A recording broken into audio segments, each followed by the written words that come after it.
નમસ્કાર, હું તો બોલીશમાં હું રોનક પટેલ આપનું સ્વાગત કરું છું. હું તો બોલીશના જે સતત 1695 એપિસોડ અને 1695 એપિસોડના 3 મુદ્દા છે. પહેલો મુદ્દો છે ભ્રષ્ટાચારનો હાઈવે, ભ્રષ્ટાચારનો હાઈવે. બીજો મુદ્દો છે 4 યુનિવર્સિટીઓ નાપાસ. આપણા ગુજરાતની 4 યુનિવર્સિટીઓ છે જે છેલ્લા 15 દિવસમાં પરીક્ષા લેવામાં નાપાસ થઈ છે. એમને ફરીથી ટ્રાયલ આપવો પડ્યો છે એટલે બોલવું છે. અને ત્રીજો મુદ્દો છે પનીરમાં પહેલો પકડાયો. પનીરમાં ફરજીવાળો, મિલાવટ, દુનિયાભરના તમાશા આપણે જોતા રહ્યા, દુનિયાભરના ખેલ જોતા રહ્યા.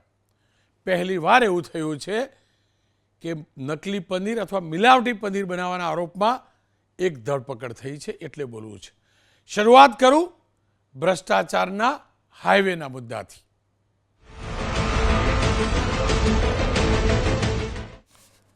આપણા દેશના પરિવહન મંત્રી, માર્ગ મંત્રી, highway minister, flyover minister Nitin ગડકરીજી, જબરજસ્ત મોટું નામ, અને રમેશ કહેતા રહ્યા છે કે મારી પાસે એટલે કે મારા મંત્રાલય પાસે રૂપિયાની કોઈ કમી નથી. હું હાઈવે બનાવવા માટે ટેવાયેલો છું. ગુણવત્તા સભર હાઈવે બનાવું છું, ઝડપી હાઈવે બનાવું છું. અને એ પણ હકીકત છે કે જ્યારે મારા સરકારમાં મંત્રી હતા ત્યારે તેમના સમયની અંદર મહારાષ્ટ્રમાં સૌથી વધુ ફ્લાયઓવર બ્રિજ બનેલા. કેન્દ્ર સરકારમાં મંત્રી બન્યા બાદ અનેક જગ્યાએ એમને અનેક પ્રકારના હાઈવે બનાવ્યા છે. ગતિ વધે એવા રોડ પણ બનાવ્યા છે અને હાઈવે કહી શકીએ ને એવા વે પણ બનાવ્યા છે. પણ મારા ગુજરાત સાથે સતત અન્યાય થતો હોય તેવી મને અનુભૂતિ થઈ રહી છે એટલે હું આ પ્રસારણ કરવા જઈ રહ્યો છું. 3 કિસ્સા આજે કેન્દ્ર સરકારના આ વિભાગ સમક્ષ મૂકવા માગું છું. એક ધરમપુર વાસદાર હાઈવે એટલે કે વલસાડથી ધરમપુર સાઈડ જતો હાઈવેનો કિસ્સો છે. બીજો રાજકોટ જેતપુર હાઈવે અને ત્રીજો સાંતલપુર વણાકબોરી. અને પ્રોજેક્ટનું નામ તો છે ભારતમાલા હાઈવે. 3 દ્રશ્યો જોજો, 3 અલગ અલગ કિસ્સા છે. 3 અલગ અલગ હાઈવેની ગડકરી સાહેબ આપના વિભાગના કારણે દુર્દશા છે. પહેલો કિસ્સો વલસાડ જિલ્લાનો છે. વલસાડ જિલ્લાના ધરમપુર પાસેથી પસાર થતો નેશનલ હાઈવે, આની અંદર તમે હાઈવે શોધી કાઢો. હું નથી કહેતો ખાડા ગણી લો, ખાલી હાઈવે શોધી કાઢો. હાઈવે ઓથોરિટીનો એક પણ વ્યક્તિ આને હાઈવે તરીકે વ્યાખ્યાયિત કરીને બતાવે કે હા આને હાઈવે કહેવાય. એક પણ લક્ષણ નથી અહીંયા કે જેના કારણે આપણે કહીએ હાઈવે છે. આ પંચાયતનો રોડ હોય ને એવો પણ નથી. અને એ જ કારણ છે કે 10થી વધુ ગામના લોકોએ થાકી હારીને ચીમકી ઉચ્ચારી છે. આપ દ્રશ્યો જોઈ શકો છો. 15 થી 20 કિલોમીટરનો ચક્રાઓ કરીને લોકોએ પોતાના કામ ધંધે જવું પડે છે.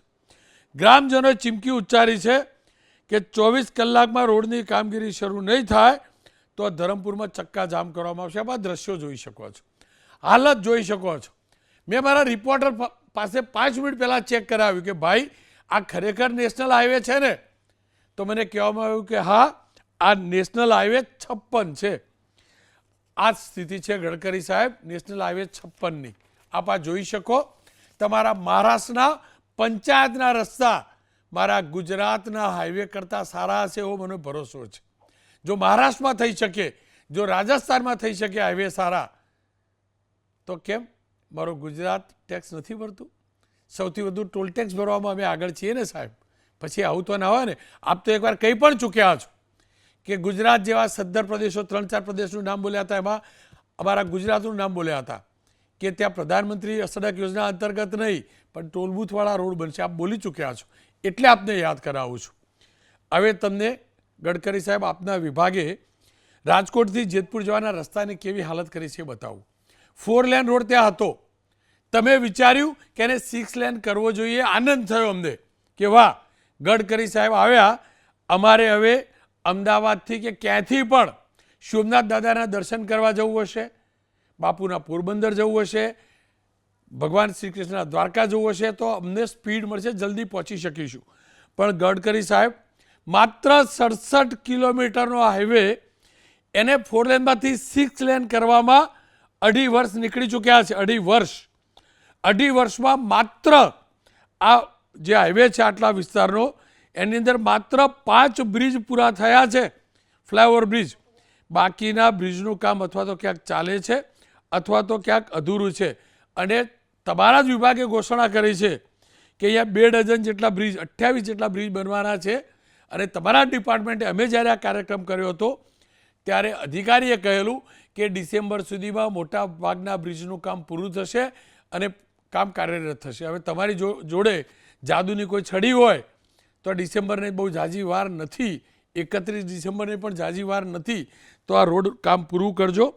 આ મારા ગુજરાતને કચ્છ અને સૌરાષ્ટ્ર સાથે જોડતો હાઈવે છે. લોકો હેરાન થાય છે, ઉદ્યોગપતિઓ વારંવાર રજૂઆત કરી ચૂક્યા છે. અને અહીંયા ટ્રાફિકમાંથી બહાર નીકળીએ, ક્યાંક નીકળી પણ ગયા તો પાછું ટોલબુક તો ગડકરી સાહેબ આવી જ જાય. આપે જ કહેલું કે સારા રસ્તા જોઈએ તો ટોલ તો ભરવો પડે. અને અમે જ વારંવાર કહીએ છીએ કે મારે ટોલ તો ભરવો જ છે, પણ ગડકરી સાહેબ સારા રસ્તા સત્વરે તો મારા ગુજરાતને આપો. આપ આ સ્થિતિ જોઈ શકો છો. આજે જ પરાક્રમસિંહ જાડેજા રિયાલિટી ચેક કરવા નીકળ્યા હતા. સાહેબ, અન્ય વાહન તો ઠીક, એમ્બ્યુલન્સ કેવી ફસાય છે ને એ પણ જોજો. આ ટ્રાફિક જામમાં ફસાયેલી એમ્બ્યુલન્સ જોજો. પરાક્રમસિંહ જાડેજા, એબીપી અસ્મિતા સંવાદદાતા અહીંયા ગયા. 10 થી 15 મિનિટ સુધી અહીંયા ગડકરી સાહેબ એમ્બ્યુલન્સ ફસાયેલી છે. આપ આ જોઈ શકો છો.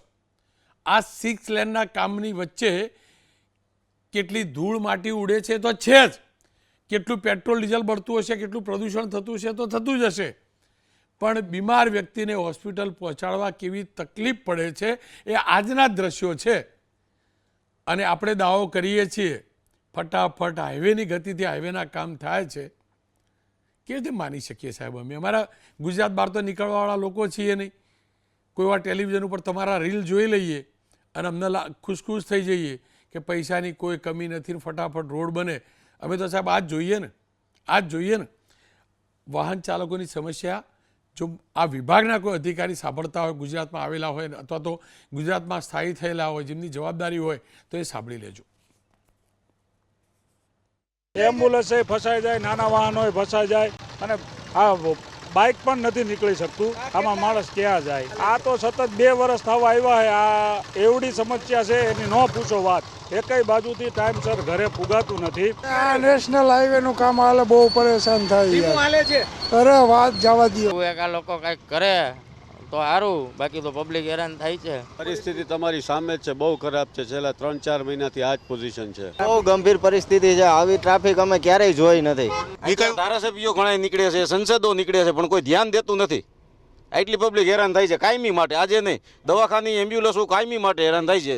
જુનાગઢથી, સોમનાથથી બધા હેરાન છે. આવું હજી 2 વર્ષ મને એમ જાય છે, માણસ મરી જાય.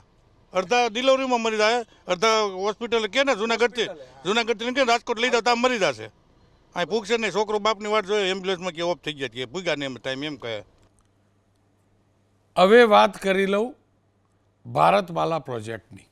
અદ્ભુત પ્રોજેક્ટ, બેસ્ટ અને શ્રેષ્ઠ પ્રોજેક્ટ. અત્યાર સુધી કામગીરી સતત સારી જોતા રહ્યા, પણ જેવો આ ભારતમાલા ગુજરાતમાં પ્રવેશે છે ગડકરી સાહેબ, તો આ સાંતલપુરથી વણાકબોરી સુધીનો માત્ર 30 કિલોમીટરનો હાઈવે તમારા વિભાગે બનાવી તો દીધો. સાહેબ, બનાવ્યા પછી જેટલા વાહનો ચાલ્યા ને એના કરતાં વધુ વાર તૂટી ગયો. મારા રિપોર્ટર કોઈ કામ અર્થે ત્યાંથી નીકળ્યા ને એના કરતાં વધુ સમાચાર કવરેજ કરવા માટે ગયા. આજના અખબારની અંદર મેં 8 કોલમ મેટર જોઈ કે આ રસ્તો થોડાક સમય માટે, 7 મહિના માટે બંધ કરવામાં આવ્યો છે. ત્યારે મને લાગ્યું કે ખરેખર ચકાસણી તો કરું. તો અહીંયા કે કઈ માલા, કયા મારા ભારતનો કયો હાઈવે એ કહેવું મુશ્કેલ છે. આપ આ જોઈ શકો છો આ હાઈવેની સ્થિતિ. અમે ચોમાસા પહેલાં, ચોમાસા પછી પણ જુલાઈ મહિનાથી શરૂ કરેલો આ કાર્યક્રમ, અને જુલાઈ મહિનામાં પણ પ્રસારણ કરેલું. ત્યારે પણ આ જ પ્રકારની દશા.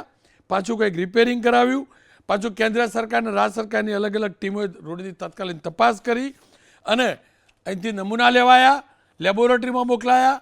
રિપોર્ટમાં હાઈવેના કામમાં વપરાયેલી ખામીયુક્ત મટીરિયલ ખામીયુક્ત હોવાનું સામે આવ્યું.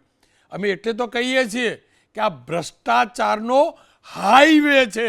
ભ્રષ્ટાચાર કયા લેવલનો છે ને એનો આ રસ્તો પ્રસ્થાપિત કરે છે. ભ્રષ્ટાચારનું લેવલ 30 કિલોમીટરનો હાઈવે CDC ઇન્ફ્રા એજન્સીએ બનાવ્યો છે.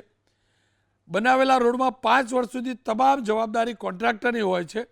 આ નિયમ મુજબ CDS કંપની આ બિસ્માર હાઈવે ફરીથી બનાવી આપશે. હાઈવેનું કામ 2021માં શરૂ થયું હતું. એપ્રિલ 2025માં હાઈવે ખુલ્લો મુકાયો. જો કે પહેલા જ વરસાદે ઠેર ઠેર ખાડા નહીં, ઠેર ઠેર રોડ બેસી ગયો.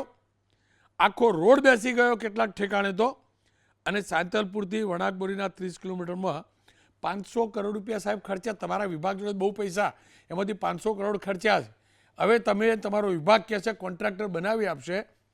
સાહેબ મારા ખેડૂતોએ જમીન આપેલી 7 મહિનાની અંદર જો મોડા બન્યો હોત ને અને મોડા તમે સંપાદિત કરી હોત ને જમીન, તો મારા ખેડૂતની એક સિઝન ગઈ હોત. અને મારા બનાસકાંઠાનો ખેડૂત કેટલો મહેનતુ છે ને એ તમે જ તમારા સાથી સાંસદોને પૂછી લેજો જે બનાસકાંઠાથી આવતા હશે, ગેનીબેન જેવા, અને એ હાઈવેથી નીકળતા છે, અંદર રસ્તો બદલીને બીજા હાઈવે પર જવું પડતું છે, એમને પણ પૂછી લેજો. બસ આ જ સમસ્યા છે, એટલે જ બોલવું જરૂરી છે. હું જાણું છું મારી ચેનલ ગુજરાતની છે, હું એ નથી જાણતો કે આની શું અસર આવશે, પણ હા હું એ જાણું છું મારા ગુજરાતના સાંસદો તો મારી ચેનલ જોતા હશે. 1-2 પણ જોશે અને કેન્દ્ર સરકારને પત્ર લખશે. થોડીક ગતિ વધશે ને અને પેલો હાઈવે જે ભ્રષ્ટાચારો છે એ થોડોક લો થશે ને તો એ મારા ગુજરાતને બહુ બધું મળી જશે. એટલે જ ચર્ચા કરવી છે. પણ એ પહેલાં ગડકરી સાહેબનું શું કહેવું છે ને એ જોઈ લઈએ. થોડાક દિવસો પહેલાં જ કહ્યું હતું સાહેબે, એ પણ સાંભળી લઈએ.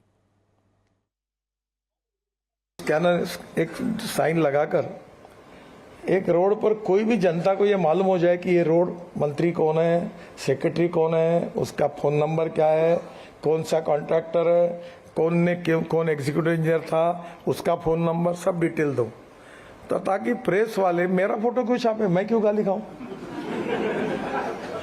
कॉन्ट्रैक्टर का भी फोटो छपे गड्ढे वाले रोड पर जाते, कंसल्टेंट का भी छपे, सेक्रेटरी का भी छपे, पूरा मेरे गले पे क्यों लटक जाता वो कि सोशल मीडिया में मैं जवाब देते क्यों घूमूं. तो अब मैंने तय किया कि ये सबको जानकारी उपलब्ध करा के दो, होगी धुलाई उनकी. સાહેબ અમે તો તમને જ ઓળખીએ ને સાહેબ, તમને સોશિયલ મીડિયા ઉપર જોઈએ અને જેટલા હાઈવે બને એની ક્રેડિટ તમને જ આપીએ સાહેબ. દેશભરમાં તમે બનાવ્યા એવી જ ક્રેડિટ આપીએ. અમે ફોટો ના છાપીએ પણ તમારું તમે બોલ્યા તો કહીએ ને. અમે લોકોને કહી દીધું કે ગડકરી સાહેબનો વાંક નથી, આટલી કંપનીઓ આ બધાનો વાંક છે. અને આ જ વાત સરકાર સુધી પહોંચાડવા માટે જ્ઞાનીબેન ઠાકોર સાંસદ છે વિસ્તારથી, અશ્વિનભાઈ બીજેપીના નેતા પ્રવક્તા છે, ડૉક્ટર M.N. પટેલ સાહેબ સિવિલ એન્જિનિયરિંગના એક્સપર્ટ છે. જ્ઞાનીબેન તમારાથી જ વાતની શરૂઆત કરવી છે.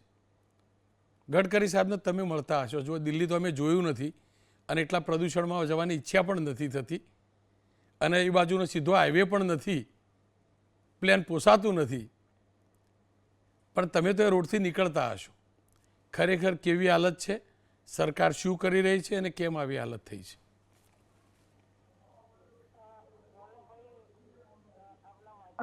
રોનકભાઈ, આપના માધ્યમથી એટલું જ કહેવા માગું કે જ્યારે 2021માં જામનગરથી અમૃતસર જે આ ભારતમાલા રોડ એ મંજૂર કર્યો સરકારે, એ સોયગામ તાલુકા અને થરાદ થઈને પસાર થાય છે, ત્યાં રાજસ્થાન થઈને હરિયાણા બાજુ. મારો અવાજ આવે રોનકભાઈ? બિલકુલ બિલકુલ આપ બેન બોલો આપ. હા, ત્યારે જ્યારે આ રસ્તાનું કામ ચાલુ હતું એ ટાઈમે અમે અનેક વખત સંકલન સમિતિ હોય, લેખિતમાં હોય, તમારી પાસે તો લગભગ 2-3 વખત તો મેં આખી વિગતને તમારી ટીમ પણ ત્યાં આવેલી. આ રસ્તો 2021માં ચાલુ થાય કરે કામ, 2023માં પૂરું કરે અને ચાલુ કર્યાના 4 મહિનાની અંદર આખો રસ્તો પહેલા વરસાદે જ આખો રસ્તો તૂટી જાય. એના એસ્ટિમેટ 2030 કરોડ, એટલે એક કિલોમીટરમાં લગભગ 30 કિલોમીટરનો જે સાતલપુરનો કિલ્લાણાથી કરીને જોરાવરગઢ સુધી છે ત્યાં એ 30 કિલોમીટરનું 500 કરોડનું પેકેજ હતું. આ તમે જે કંપની કહો છો CDS, એ કંપનીએ શરૂઆતથી જ આખા રસ્તાનું કામ ત્યાં લોકલ જે માટી બહારથી લીડથી લાવવી પડે એનું વારંવાર ટેસ્ટિંગ કરીને જે ભૌગોલિક સ્થિતિ પ્રમાણે જે મટીરિયલ વાપરવું પડે એ મટીરિયલ ન વાપર્યું. કોન્ટ્રાક્ટરો અને પેટા કોન્ટ્રાક્ટરો જે મેન પાર્ટી હતી તો બધી પેટા આપી અને આખું હાલત એ વખતે ચાલુ કામમાં જ થઈ ગઈ હતી. છતાં પણ મોડે મોડે અમને એમ હતું કે આટલી હદે તો ખરાબી નહીં હોય કે જે 4 મહિનાની અંદર આવડો ભારતમાલા રોડ તૂટી જશે અને સરકારને આવડું મોટું નુકસાન થશે ને લોકોના ટેક્સના પૈસા 2030 કરોડ એટલે કોઈ નાની રકમ ના કહી શકાય. જો કદાચ એવડી રકમ આખા બનાસકાંઠાના 1200 ગામના રોડ ગામથી ગામને જોડતા બનાવવા હોય ને તો પણ બની જાય એક આ ભારતમાળાની અંદર. છતાં આપણે એમ માનીએ કે જિલ્લા પંચાયત હોય, સ્ટેટના હોય અને નેશનલ હાઈવે હોય તો આપણે સૌથી વધારે ઊંચું એસ્ટિમેટ કોઈનું હોય તો આ નેશનલ હાઈવે જે રોડો છે એનું હોય. આ સાંતલપુરમાં અગાઉ પણ તમારી ટીમો આવી હતી, જે ભાભર તાલુકો હું રહું છું ત્યાંથી આ 20 કિલોમીટર મને ભારતમાળા રોડ ઉપર જવામાં ને એમાં જો કદાચ સારું કામ કર્યું હોત તો ગમે ત્યાં જવામાં એના અડધા કિલોમીટરને અડધા કલાકોની અંદર જવું હોય તો ત્યાં થરાદને અહીંયા જઈ શકાતું હતું.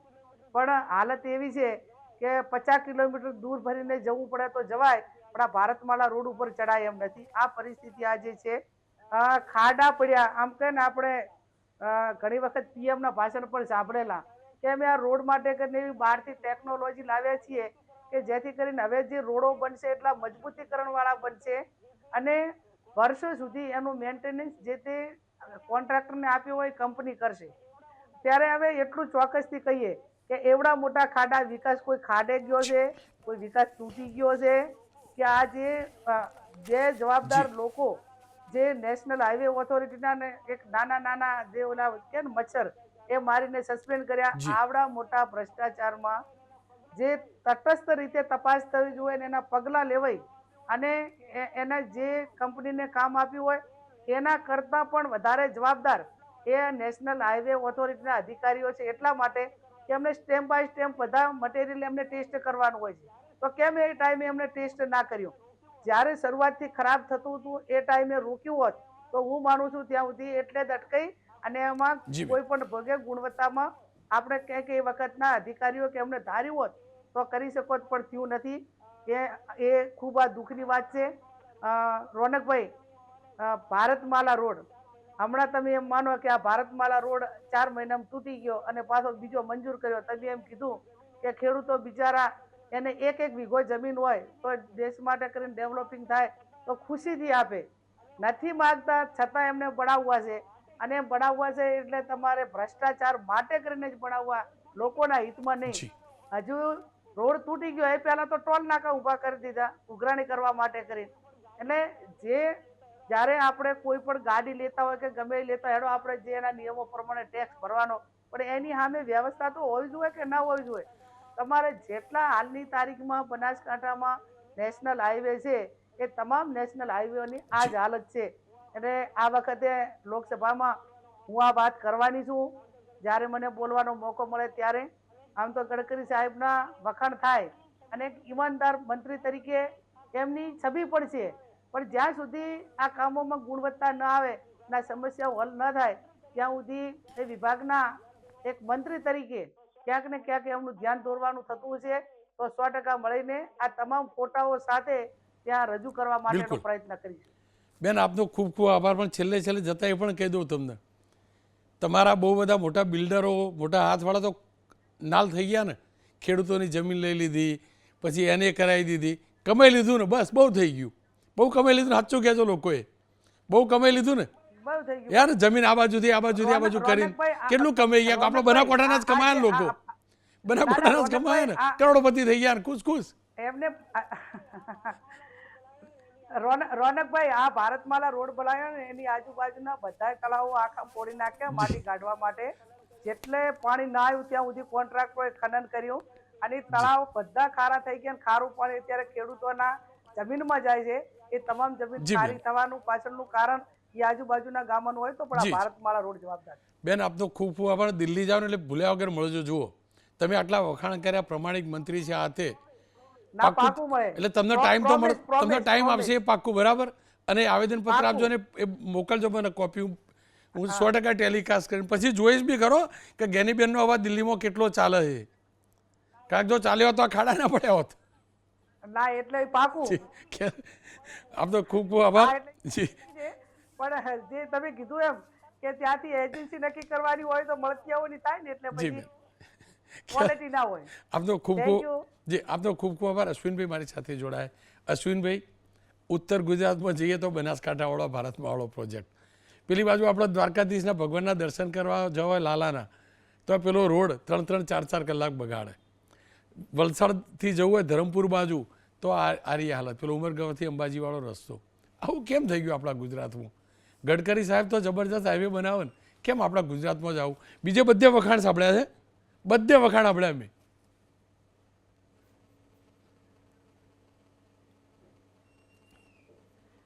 આજે રોનકભાઈ આદરણીય જ્ઞાનીબેન જે શાલીનતાથી પોતાના વિસ્તારના વિકાસ માટે એક જવાબદારીપૂર્વકની વાત કરી અને વિષયને મૂક્યો છે આપના માધ્યમથી, એને અક્ષરશઃ આપણે સ્વીકારી રહ્યા છીએ.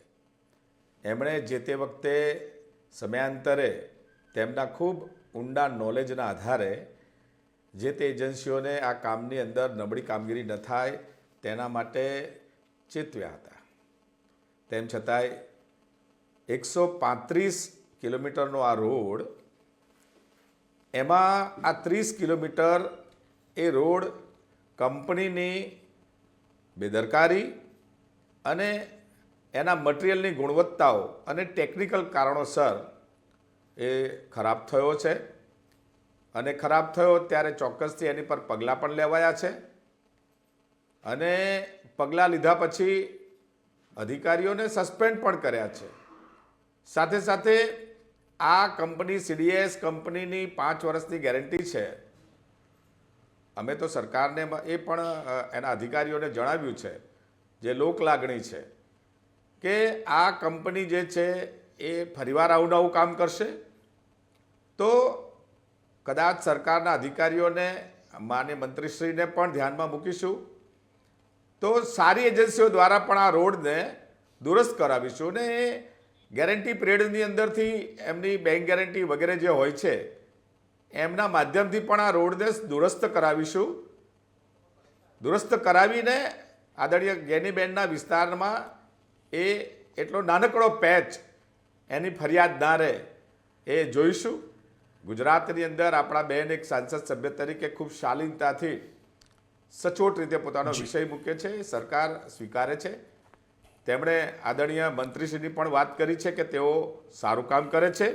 ગુજરાતમાં 2069 કરોડ 2069 કિલોમીટર ભારતમાલાના રોડ બન્યા છે, બનાવવાના છે. એમાં 1108 કિલોમીટરનું રોડ બની ગયા છે. એમાં 30 કિલોમીટરની જે પણ કંઈ તકલીફ થઈ છે એને દુરસ્ત કરવાનું આ સાથે હું એમ કહીશ કે એક્સેપ્ટ કરવા જેવી વાત છે. અશ્વિનભાઈ, આપે જે કહ્યું એમ જેતપુરની અંદર, અશ્વિનભાઈ એક અડધી સેકન્ડ રોકું. જી જેતપુરની હાલ વાત કરતો અત્યારના દ્રશ્યો બતાવી દઉં. સાંજનો સમય છે, 5 કિલોમીટરના ટ્રાફિક જામ છે. અત્યારના હાલના દ્રશ્યો છે. અશ્વિનભાઈ, જો ટેલિવિઝન સ્ક્રીન હોય તો જોજો આ દ્રશ્યો. નવા આપ આપની પ્રતિક્રિયા આપો. કેમ આ સ્થિતિ?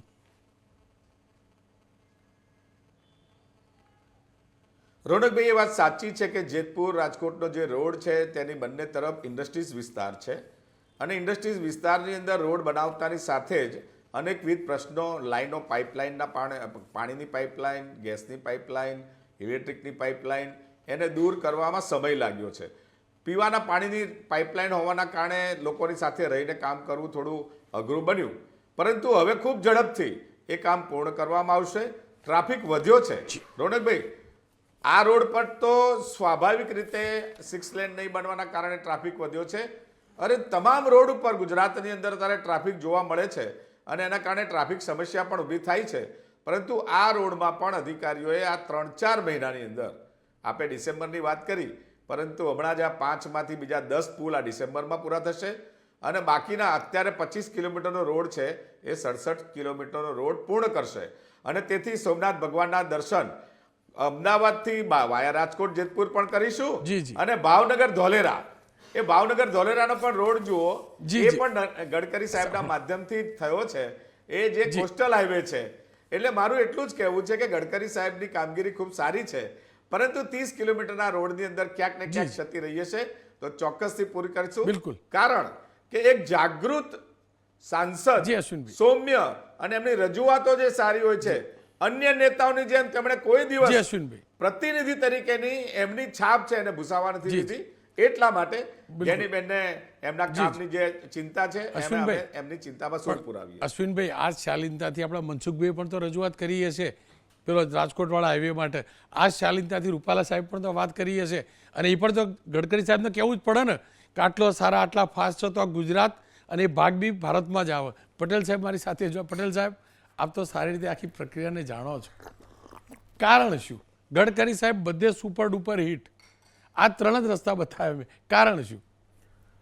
આમાં એવું છે કે ટ્રાન્સપોર્ટેશન જો સારું હોય તો રાષ્ટ્રનો કે દેશનો વિકાસ ઝડપી બને એ આશયથી ઘણા સમય પહેલાં ખાસ કરીને વાજપેયી સરકાર વખતે આ ચતુષ્કોણીય જે રોડની પ્રપોઝલ આવેલી અને ઇન્ડિયન રોડ કોંગ્રેસ 1956 પ્રમાણે વર્ષે કેટલા કિલોમીટર રોડ બનાવો એના કરતાં કેટલાય ગણા વધારે લંબાઈના રોડ, જુદા જુદા પ્રકારના જે 6 કેટેગરીના રોડ છે એ ભારતમાં બની રહ્યા છે. એક સમય એવો હતો કે ગુજરાતના રોડ કદાચ એક આધાર તરીકે લેવાતા કે સૌથી સારા રોડ ગુજરાતમાં છે. આજે આપણે જોઈ શકીએ છીએ કે બીજા ઘણા બધા સ્ટેટની અંદર પણ સારા રોડ બની રહ્યા છે. હવે આજે જે વાત આપણે કરી રહ્યા છીએ કે ઝડપથી રોડ બની રહ્યા છે, એની સામે સામે એક પર્ટિક્યુલર રોડ કે જેને કોઈ કારણસર બહુ જ ડિલે થયું છે અને ડિલેની સાથે જ્યારે કામ ચાલતું હોય ત્યારે રોડ ઉપર જે ટ્રાફિક જામ થાય અને જે અગવડતા પડે એ ખરેખર અસહનીય હોય છે. અને કોઈ ટેકનિકલ કારણ તો હોતા, જેમ અશ્વિનભાઈ હમણાં વાત કરી એ પ્રમાણે, કે ઝડપથી એનો નિકાલ લાવે એવી આપણે આશા રાખીએ. સવાલ એ છે કે રોડ કન્સ્ટ્રક્શનમાં જે 5 લેયરમાં રોડ તૈયાર થતો હોય, સબગ્રેડ જે નેચરલ હોય એના પર કોમ્પેક્ટેડ જે સબગ્રેડ બનાવવામાં આવે જે આશરે 1 ફૂટનું હોય છે, કે જેની અંદર સોઇલનો જે ઉપયોગ કરવામાં આવે અને એમાં પૂરતા પ્રમાણમાં પાણી નાખીને ઓપ્ટિમમ મોઇશ્ચર કન્ટેન્ટ લાવીને સોલિડ સ્ટેટમાં લાવવા માટેની જે પ્રક્રિયા છે એ જો સારી રીતે ન થઈ હોય તો ઉપરના જે 3-4 લેયર આપણે આપીએ છીએ એ લેયર કદાચ સારા હોવા છતાં પણ બેસી જતા હોય છે. અને ખાસ કરીને 2 પ્રકારની પેવમેન્ટ હોય છે. એક રિઝિડ પેવમેન્ટ જે કોન્ક્રીટના રોડ કહેવાય છે, જે આપણને પરવડતા નથી એટલે આપણે એ નથી કરતા. આપણે ફ્લેક્સિબલ પેવમેન્ટમાં જઈએ છીએ કે જેને આ વોટર બાઉન્ડ મેકાડમ રોડ કહે છે. પાણી પડે તો એ ડિસઇન્ટિગ્રેટ થઈ જાય એટલે એની પૂરેપૂરી જોમેટ્રી, કેમ્બર જે કહેવાય છે એને ઢાળ બંને બાજુનો એ પ્રોપર રાખવો પડે.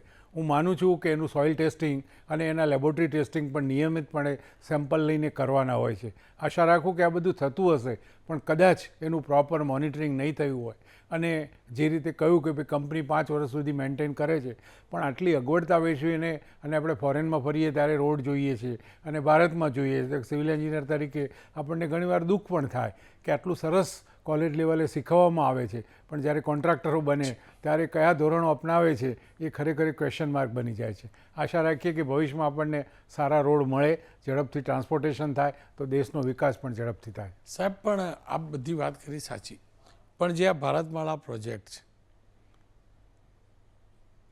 તકલીફ ક્યાં મને કહો? એ ટેસ્ટિંગ નહીં થયું તો જવાબદારી કોની? મારી, તમારી તો નહીં, એ એન્જિનિયરોની છે.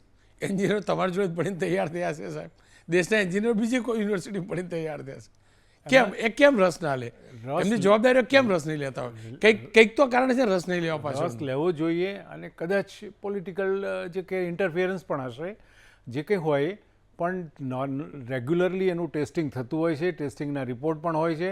અને આવું હોય ત્યારે જ્યારે ઇન્વેસ્ટિગેશન કરી અને કોઈ પણ અધિકારી જો જવાબદાર હોય તો એને જવાબદાર ઠેરવવો જોઈએ. જે રીતે વડોદરાની નજીક બ્રિજ તૂટી ગયો ત્યારે આપણે 2 અધિકારીઓને જે રીતે સસ્પેન્ડ કર્યા, એક્શન લીધી, એવું દરેકની સામે જો લેવામાં આવે તો એક સતર્કતા આવે અને એમાં સિરિયસનેસ આવે અને પ્રોપર ટેસ્ટિંગ કરાવે અને પ્રોપર લેયર મેન્ટેન કરે.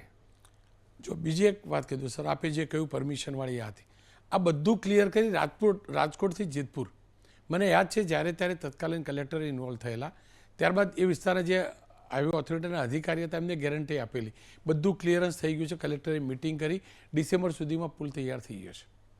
પણ કારણ શું હોય શકે? જુઓ, અને બીજું ખાસ આપની પાસે એ જ જાણવું છે, કારણ શું હોય શકે આવા વિલંબનું? અને ત્રીજું, જૂના જમાનામાં કોઈ ટેકનોલોજી નહોતી સાહેબ, છતાં રોડ, આ જ રસ્તો, આ જ વરસાદ, આ જ પાણી, કોઈ તકલીફ નથી પડતી. નો ડાઉટ કોઈપણ કન્સ્ટ્રક્શન એટલે એમાં બે પ્રકારની વસ્તુ આવે છે કે એની કન્સ્ટ્રક્શન એક્ટિવિટી નિયમ પ્રમાણે થઈ રહી છે કે નહીં, અને બીજું એમાં વપરાતા મટીરિયલ છે, અને ત્રીજો પાર્ક આવે કે એનું ટેસ્ટિંગ પિરિયોડિકલી થવું જોઈએ જે ડિસ્ટન્સ પ્રમાણે. હવે હું માનું છું કે મટીરિયલ જે છે એ આમ જોવા જઈએ તો સારા મટીરિયલ અવેલેબલ છે, પણ એના ઉપર કોઈ પ્રોપર એટેન્શન આપવામાં નહીં આવતું હોય, નહીંતર આવા ખાડા પડી જ ન શકે. જે રીતે એનું ક્રોસ સેક્શન મેન્ટેન કરવાનું હોય છે એ રીતે જો કરવામાં આવે, ને આગળ મેં કહ્યું પ્રમાણે લેયર વાઇઝ એની જે ટેસ્ટિંગ કરવામાં આવે એ પ્રકારનું, તો હું માનું છું કે આવા ખાડા પણ ન પડે. બીજું આપનો જે પ્રશ્ન પર્ટિક્યુલર કોઈ એક રોડનો છે કે જે કદાચ 2 વર્ષથી શા માટે થયો નથી, એમાં હું અંગત રીતે એવું માનું છું કે રોડ તો બહુ ઝડપથી થઈ રહ્યા છે. આગળ વર્ષો પહેલાં જે નોર્મ્સ હતા એના કરતાં ગડકરી સાહેબ તો દાવો કરે છે કે રોજનો 1 કિલોમીટર કે 2 કિલોમીટરનો રોડ અમે બનાવી શકીએ છીએ. ઘણીવાર ઝડપ કરવા જઈએ ત્યારે પણ ક્વોલિટી કોમ્પ્રોમાઇઝ થતી હોય છે. તો આ રીતે આપણે વિચારીએ છીએ કે એમાં કોઈને આન્સરેબલ જો બનાવવામાં આવે, those who are incharge engineer, તો એના ઉપર કંઈક સારાપણું લાવી શકાય. અને કોન્ટ્રાક્ટર માટે પેનલ્ટી ક્લોઝ તો હોય છે, જે ડિલે થાય એના માટે એને પેનલ્ટી ભરવી જ પડે છે. તો એ કારણ કોઈ બીજા હશે જેના લીધે આટલું મોડું થઈ રહ્યું છે. પટેલ સાહેબ, આપનો ખૂબ ખૂબ આભાર. ખેર ફરી એકવાર કહીશ, આપણા હાઈવેના મંત્રી શ્રી ગડકરી સાહેબે થોડાક દિવસો અગાઉ શું કહ્યું હતું ફરી એકવાર સાંભળી લઈએ.